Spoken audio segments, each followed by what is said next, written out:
جیسا کہ مجھے بتایا گیا تھا کہ یہ پروگرام حضرت عمر فاروق کی مناسبت سے بھی ہے، تو انشاءاللہ تبارک و تعالی میں اسی پر کچھ دیر آپ کے سامنے روشنی ڈالوں گا۔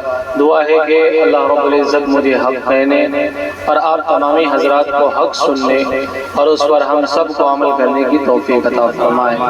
مدن آواز سے درود مبارکہ پڑھیں۔ اللہم صلی علی سیدنا مولانا محمد وعلی آلہ وسلم صلاۃ و سلام علیک یا رسول اللہ صلی اللہ علیہ وسلم۔ عزیزان گرامی، رفیقان ملت، دعائے کریمہ میں نے پیش کی ہے۔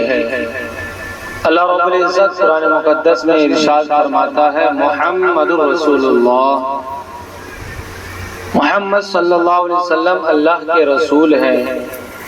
والذین معہ اشداء علی الکفار، اور ان کے ساتھ میں رہنے والے، جو ان کے ساتھ میں چلتے پھرتے ہیں، کون ہیں؟ ان کے صحابہ، ان کے ساتھی حضرات ہیں۔ اشداء علی الکفار، یہ کافروں پر بڑے سخت ہیں، کافروں پر بڑے سخت ہیں۔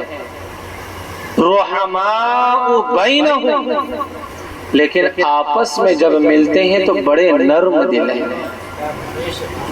بڑے رحم دل ہیں۔ گویا کہ اللہ رب العزت نے اس آیے کریمہ میں ہم کو ایک اصول و ضابطہ دیا کہ ہم اپنی زندگی کو گزاریں تو کسی پر غصہ کرتے ہیں، کسی کے ساتھ نرم دلی سے پیش آتے ہیں، کسی کے ساتھ رحم دل کا برتاؤ کرتے ہیں۔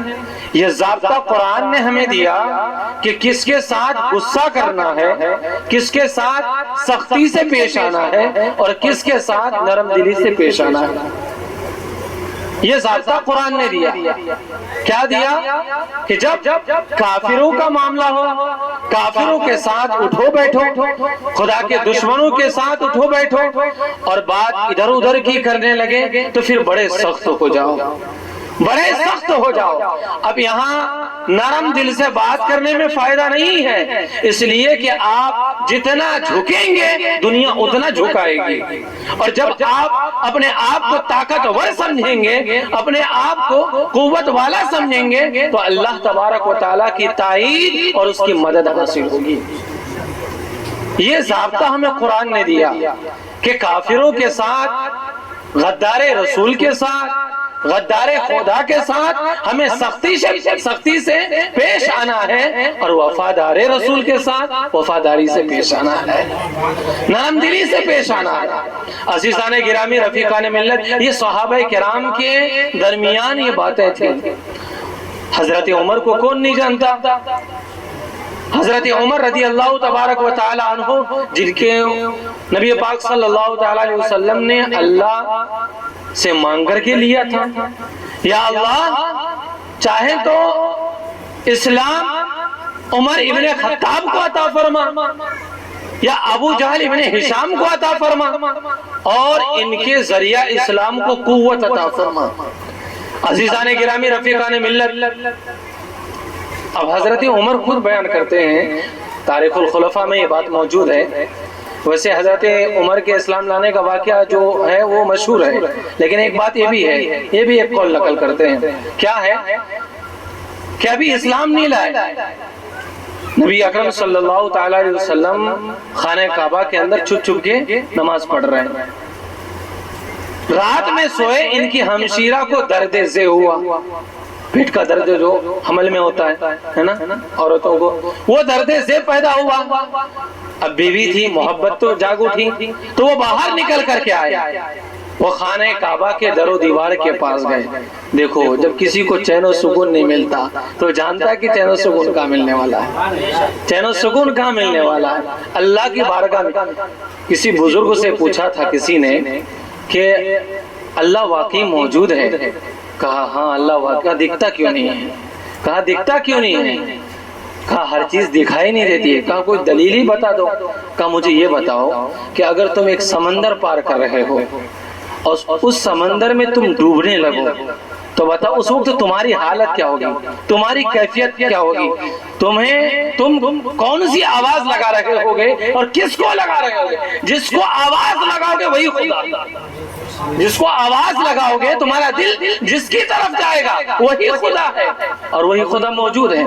عزیزان گرامی رفیقان ملت, تو حضرت عمر چلے خانہ کعبہ کے دروازے پر, کیا دیکھا کہ نبی اکرم صلی اللہ تعالی علیہ وسلم تشریف لائے. حضرت عمر نے حضور کو دیکھا آتے ہوئے روم میں, خانہ کعبہ کے اندر آتے ہوئے دیکھا. جب نبی پاک صلی اللہ علیہ وسلم اندر آئے, نماز پڑھنے لگے, حضرت عمر وہیں ٹھہر کے دیکھنے لگے اور سننے لگے.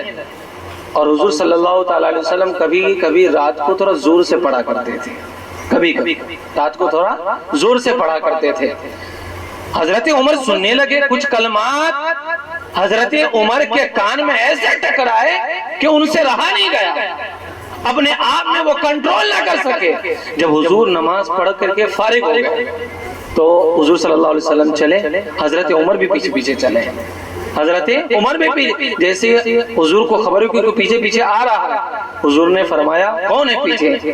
کہا میں عمر ہوں. کہا میں عمر. حضور نے فرمایا عمر, دن کو تو دن, رات کو بھی تم میرا پیچھا نہیں چھوڑتے, رات کو بھی میرا پیچھا نہیں چھوڑتے. کیا تم اس وقت کا انتظار کر رہے ہو کہ اللہ بربادی تمہارے مقدر میں لکھ دے؟ اس بات کا انتظار. حضرت عمر نے کہا یہ جملہ میرے دل کے اندر, میرے قلب میں ایسا رچ بس گیا, مجھے ایسا لگنے لگا کہ اب میں برباد ہو جاؤں گا. فوراً میں نے پڑھا اشہد ان لا الہ الا اللہ واشہد ان محمدا عبدہ ورسولہ. تو حضرت عمر کے اسلام لانے کا واقعہ ایک یہ بھی ہے. ایک تو مشہور واقعہ وہ ہم سنتے ہی رہتے ہیں, وہ ان کی بہن والا, ان کے بہنوئی والا, اور یہ بھی علماء نے لکھا ہے. عزیزان گرامی رفیقان ملت, پھر اسی طرح علماء میں یہ اختلاف بھی پایا جاتا ہے. جب ان کی وفات ہوئی, تاریخ وصال جو ہوا, ان میں اختلاف ہے کہ کون سا دن ہوا, کس دن ہوا, کس مہینے میں. تو لوگوں نے ڈائریکٹ لکھا, جیسے کہ میں نے ایک اچھے عالم دین کا قول پڑھا تو انہوں نے کہا کہ بعض لوگوں نے کہا کہ حضرت عمر 23 ہجری میں انتقال ہوئے, اور بعض لوگوں نے کہا 24 ہجری میں انتقال ہوئے. تو کہا اب دونوں کی بات کیسے درست ہو؟ تو حضرت وہ مولانا نے کہا, تطبیق دیتے ہوئے, آپس میں ملاتے ہوئے کہا کہ کچھ بھی کرو, کچھ بھی کرو, اگر 23 ہجری ہو اور اسی کو مان لو کہ 23 ہجری میں حضرت عمر کا انتقال ہوا, تو اب ان کی بات, جنہوں نے 24 ہجری کا قول کیا, ان کی بات غلط ہو جائے گی. حالانکہ 24 ہجری جنہوں نے کہا وہ اکثر و بیشتر, زیادہ تر لوگ, زیادہ تر عالم دین ہیں, اب ان کی بات تو ٹھکرایا نہیں جاتا. اب اور اگر ہم پورے طور پر 24 ہجری کو مان لیں تو ان کی بات کی ناقدری ہوتی ہے. تو انہوں نے کیا کہا کہ 23 ہجری کا تھوڑا سا حصہ کیسے کہ زخمی ہوئے, اور 24 ہجری کا شروعات حصہ جس میں آپ نے انتقال فرمایا, جس میں آپ نے انتقال. تو گویا کہ یہ رات جو ہے, کون سی رات ہے؟ 30ویں کی رات, گویا کہ حضرت عمر کی زخمی ہونے کی یاد. تو ہم حضرت عمر کی یاد تازہ کر رہے ہیں. نبی پاک صلی اللہ تعالی علیہ وسلم نے فرمایا, بلکہ حضرت علی نے فرمایا, محبت دیکھیں آپس میں, فرمایا جب نیک لوگوں کا تذکرہ کرو تو اس میں عمر کا تذکرہ ضرور کر لیا جائے. نیک لوگوں کا تذکرہ کرو تو عمر کا تذکرہ کرو. سنی نے دیکھا محرم آنے والا ہے, امام حسن و حسین کے چرچے ہونے والے ہیں, کیوں نہ ہم عمر کے بھی چرچے لگائیں, کیوں نہ ہم عمر کے بھی چرچے لگائیں, ان کی یاد منائیں. عزیزان گرامی رفیقان ملت, تو حضرت عمر رضی اللہ تبارک و تعالی عنہ ایسے خلیفہ ہیں, ایسے امیر المؤمنین ہیں, ایسے حکمراں ہیں کہ ان کی مثال نہیں دی جا سکتی, ان کی مثال نہیں دی. زمین عدل و انصاف سے بھر گئی. جب بے جان چیز کوئی چیز اپنے اندر دبوچ لے تو عمر کی بات سن کر وہ اگل دے, اس سے بڑھ کر کیا بات ہو سکتی ہے؟ دراصل میں یہ جملہ کہ اگر کسی واقعے کی طرف آپ کو لے جانا چاہتا ہوں, وہ آپ نے واقعہ سنا ہوگا, ایک بڑھیا کا جا رہی تھی, وہ تیل والا واقعہ ہے نا, تو اتنا وقت نہیں کہ میں لمبا چوڑا بیان کروں، بس یہ کہنا چاہتا ہوں کہ عمر کی بات تو زمین اور تیل بھی مانتا ہے، تو ہم تو مسلمان ہیں، ہم غلام عمر ہیں، ہم عمر کی بات کیوں نہیں مانیں گے؟ ہم عمر کی بات کیوں نہیں مانیں گے؟ نبی پاک صلی اللہ تعالی علیہ وسلم نے ارشاد فرمایا، اے لوگو، جب تک تمہارے درمیان میرا عمر موجود رہے گا تب تک زمین میں فتنہ و فساد نہیں ہوگا، تب تک زمین۔ اچھا ایک بات، جب حضرت عمر کا حلیہ مبارک میں پڑھنے لگا، ہمارے اعجاز بھائی ابھی زور میں آ کے بتا کہ حضرت اس میں تھوڑا بول دیں گے تو اچھا رہے گا، تو میں تھوڑا پڑھ لوں اور بھی علم میں اضافہ ہے، جتنا خرچ کرو گے اتنا ہی بڑھتا ہے۔ حضرت علی نے فرمایا ہر چیز خرچ کرنے سے گھٹ جاتی ہے، علم ایسی دولت ہے جتنا خرچ کرو گے اتنا بڑھے گا، جتنا خرچ کرو گے اتنا بڑھے گا۔ ان کے حلیہ مبارک پڑھ رہا تھا تو لمبائی چوڑائی بیان کی حضرت عمر کی، اور پھر جب چہرے مبارکہ کو بیان کرنے، رنگ گولا تھا، گورا تھا، موٹا تھا، اور جو پہلوان لوگ رکھتے ہیں نا موچ ایسے ہی ہے نا، تو ایسے میں پڑھا کہ ان کی موچیں بھی کنارے والی لمبی لمبی تھی۔ ہاں تو مجھے یہ سن کر، پہلے تو دوسرے لوگوں کو دیکھتے ہیں تو کیسی موچ رکھا ہے، اسلامی طریقہ نہیں، لیکن یہ جب بات پڑھا میں نے لگا صحیح رکھا ہے، صحیح رکھا ہے، یہ پہلوانی کی علامت ہے، یہ مردانگی کی علامت ہے، یہ جاباز کی علامت ہے۔ حضرت عمر رضی اللہ تبارک و تعالیٰ، تو ان کی حلیہ مبارک میں کیا تھا کہ ان کی مونچھیں لمبی لمبی تھی۔ اللہ اکبر۔ حضرت علی فرماتے ہیں کتنے جاباز تھے، کتنے جاباز تھے۔ جب ہجرت کا وقت تھا، حضرت علی فرماتے ہیں کہ سارے لوگ چھپ چھپ کر ہجرت کیے، چھپ چھپ کر۔ حضرت ابو بکر تو حضور کے ساتھ گئے، اور حضرت علی جو کتابوں میں جیسا عام طور پر لے کر بتا دو، حضرت علی سارا سامان واپس کر کے، جن کا سامان تھا ان کو دے کر کے گئے، لیکن حضرت علی کہتے ہیں سارے لوگ چھپ چھپ کر گئے، اور ایک عمر تھا، سارے مکہ کے کافروں کے سردار کے پاس جاتے تھے اور کہتے تھے آج میں حضور کی وجہ سے مکہ چھوڑ رہا ہوں، تمہارے خوف کی وجہ سے نہیں، تمہارے ڈر کی وجہ سے نہیں، ہے کسی کے اندر اتنی ہمت کہ میرا مقابلہ کر سکے، ہے کسی کے اندر اتنی ہمت کہ اپنے بیٹے اور بیٹیوں کو یتیم کر جائے؟ یعنی عمر یہ للکارتے تھے اور کہتے تھے جس کے ماں نے گود میں اب بچہ جنا ہو اور اتنی طاقت عطا کیا ہو کہ عمر کا مقابلہ کر لے، آج عمر تنہا ہے جس کو آنا ہے مقابلے میں آ جائے۔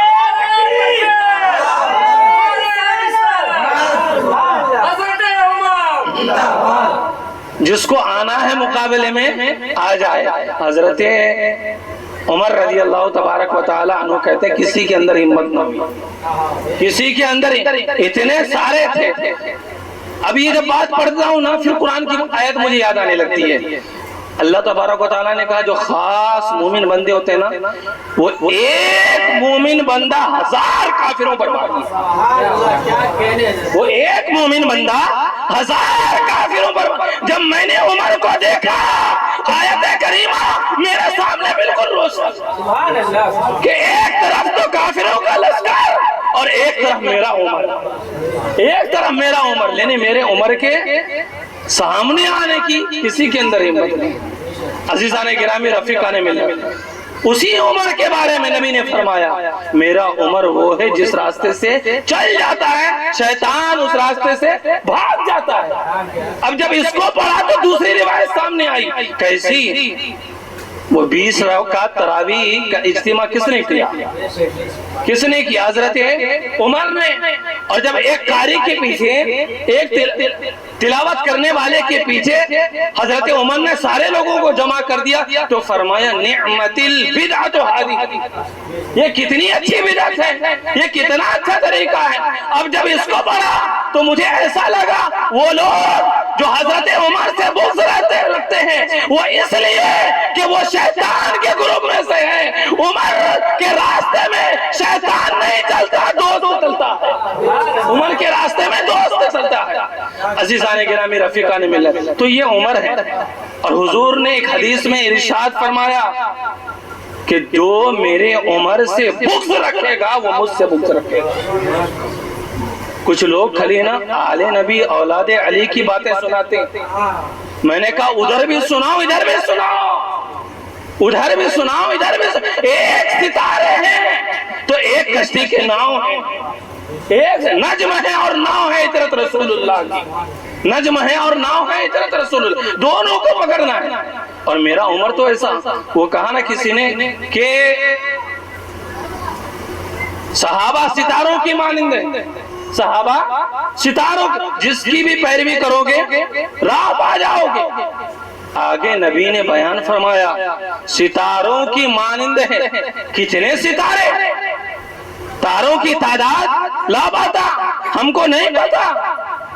لیکن جب نبی نے عمر کی فضیلت بیان کی, کہا عمر کی نیکیاں کتنی, کہا آسمان کے تاروں کی تعداد کے برابر, آسمان کے تاروں کی تعداد. گویا کہ ایک تارا, اگر مانیے میری طرف کہ ایک صحابی ایک تارا ہے تو عمر کتنے تارے, ایک صحابی ایک تارا, ان کو دیکھ کر راہ پا جائیں گے تو عمر کے راستے پہ چل کر کیوں نہیں راہ پائیں گے. ڈائریکٹ کہا کہ میرے عمر کی نیکیاں تاروں کی مانند ہیں, تاروں کی مانند ہیں. عزیزان گرامی, رفیقان ملت, اس طرح حضرت عمر رضی اللہ تبارک و تعالیٰ عنہ کی بے شمار باتیں ملتی ہیں. اور اللہ رب العزت نے, اللہ کے رسول صلی اللہ علیہ وسلم نے ارشاد فرمایا, جب قیامت کا دن ہوگا, قیامت کا دن ہوگا تو اللہ سب سے پہلے عمر سے سلام اور مصافحہ, سب سے پہلے سلام اور مصافحہ کس سے کرے گا, عمر سے. ان مخالفین سے پوچھو تمہارے پاس ہے تو کوئی بتاؤ. دوسری فضیلتیں الگ ہے, اس فضیلت میں آؤ کہ کس سے مصافحہ کرے. اور فرمایا وہ حدیث میں ہے, ہاتھ پکڑ کر جنت میں داخل کرے گا, ہاتھ پکڑ کر جنت میں داخل کرے گا. اللہ اکبر. یہ